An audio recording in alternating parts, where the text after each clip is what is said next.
মানববন্ধন পরবর্তী আমাদের পক্ষ থেকে প্রধান উপদেষ্টার বরাবরে স্মারকলিপি প্রদান কর্মসূচির উদ্দেশ্যে আমরা প্রধান উপদেষ্টার যমুনা কার্যালয়ের অভিমুখে রওনা দিচ্ছি। এমন অবস্থা করার জন্য আমরা অনুরোধ করছি। আমরা আমাদের ন্যায্য দাবি আমাদেরকে স্বাস্থ্য সংস্কার কমিশন দেহ প্রতিবেদনে আমাদেরকে উপসহকারী কমিউনিটি মেডিকেল অফিসার তথা ডিএমএফ ডিপ্লোমাধারী চিকিৎসকদেরকে পরিকল্পিতভাবে ষড়যন্ত্রমূলকভাবে আমাদেরকে উল্লেখ না করে আমাদেরকে নিঃশেষ করে দেওয়ার যে ষড়যন্ত্র, সেই প্রেক্ষিতে গত 15ই মার্চ আমরা প্রেস কনফারেন্স এবং মানববন্ধন করি এবং প্রধান উপদেষ্টার কার্যালয় সহ প্রশাসনের সকল স্তরে আমরা আমাদের আবেদন নিবেদন দাবি দাবা পেশ করি। আমরা বারবার স্বাস্থ্য সংস্কার কমিশনের চেয়ারম্যান মহোদয়ের বরাবরে আমরা সাক্ষাৎ করি এবং আবেদন করি, কিন্তু আমাদের আবেদন নিবেদন প্রত্যাখ্যান করে যেই স্বাস্থ্য সংস্কার কমিশনের প্রতিবেদন আমাদেরকে বাদ দিয়ে প্রদান করা হয়েছে, সেই কমিশনের প্রতিবেদন আমরা প্রত্যাখ্যান করছি।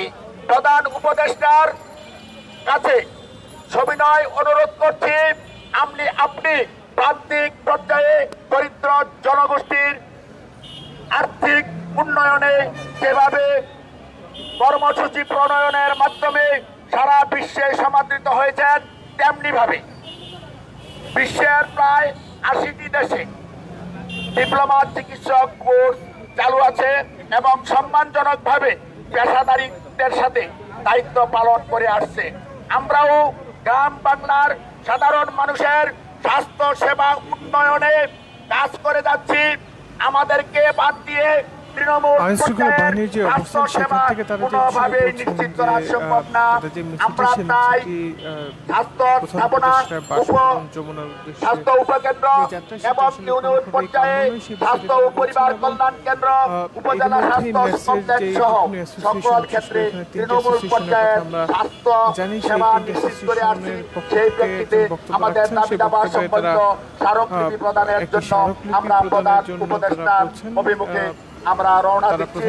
প্রশাসনকে আমাদেরকে সর্বাত্মক সহযোগিতা করার জন্য অনুরোধ জানাচ্ছি। আমরা ইতিমধ্যে যেটা দেখছি যে তারা তাদের দাবি জানিয়েছেন। এখানে অলরেডি অনেক জ্ঞান দিয়ে দিয়েছে। আচ্ছা ঠিক আছে, আপনার দাবি দেওয়া শুনলাম, উনি আমার সাথে কথা বলেছেন, আমার কাছে একটা স্মারকলিপি দিয়েছেন। আজকে তো আপনারা জানেন যে মুসলমানের সবচেয়ে বেদনাবিধুর একটা দিন 10 মুহররম।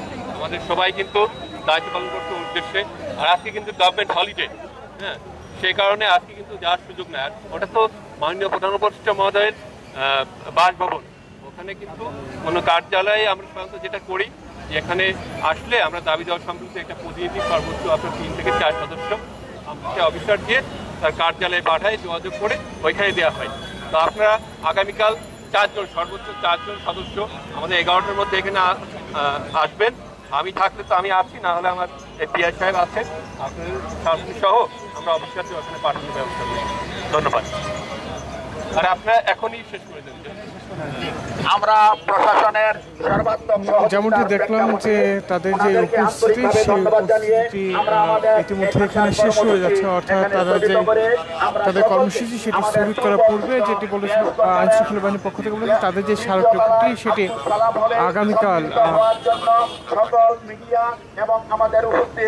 প্রধান উপদেষ্টার কার্যালয় অভিমুখে একটি যাত্রা করবেন এবং সেখানে আইন শৃঙ্খলা বাহিনীর সদস্যরা তাদের মধ্যে সহযোগিতা করা যে সেটা বলেছেন এবং একটি সংবাদ সম্মেলন করার কথা রয়েছে কিছুক্ষণ পর। এই সংবাদ সম্মেলনের মাধ্যমে তাদের যে আজকের কর্মসূচি সেই সমাপ্ত করা হবে। ধন্যবাদ সকলকে।